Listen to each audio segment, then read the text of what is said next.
Hey everybody, welcome back to the channel. And in today's video, I'll be giving my review for Orion and the Dark. Uh, this was on Netflix, I believe. Um, but basically, it says a boy with an active imagination faces his fears on an unforgettable journey through the night with his new friends, a giant smiling creature named Dark. So, this movie gave me kind of vibes of, in a way, like Inside Out. Uh, Obviously, just not in his emotions in his head. These are actual uh, things around him. Basically, the creatures, if you want to call them. You have Dark, which is is the character that creates the night, and what he is, one of his biggest fears is, amongst many other fears, which we'll get into in a second. And then you have um, his friends who help him at night to uh, make people go to sleep,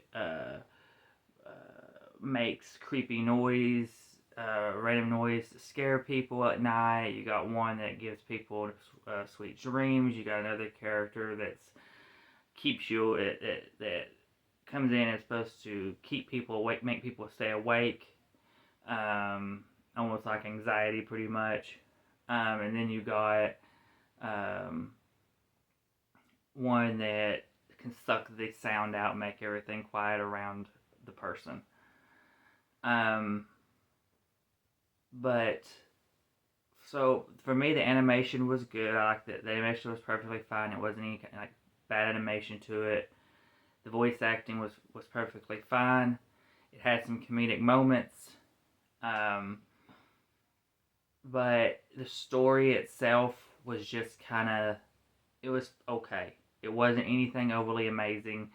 Um, I don't necessarily would think I wouldn't necessarily say he learned much of a lesson. I mean, he overcome a fear of dark. Um, but and it somehow overcoming the fear of dark helped him overcome other fears, which I didn't quite understand. I guess it helped him. Only thing I could think of is it helped him realize that uh, you shouldn't fear. If if there's nothing to fear at the dark, then why fear have such fears for other things?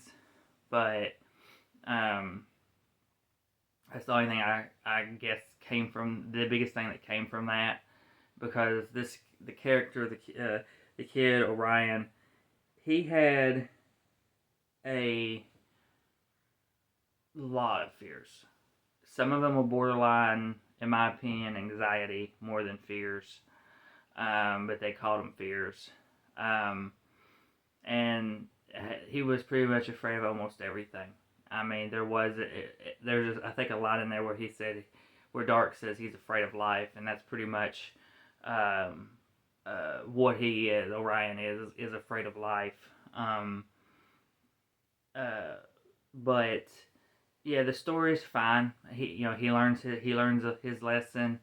It gets a little weird at the end, I will say. There's some time travel involved that kind of, in my opinion, came out of nowhere. I didn't really understand where it came from, um, unless I just blinked and missed something.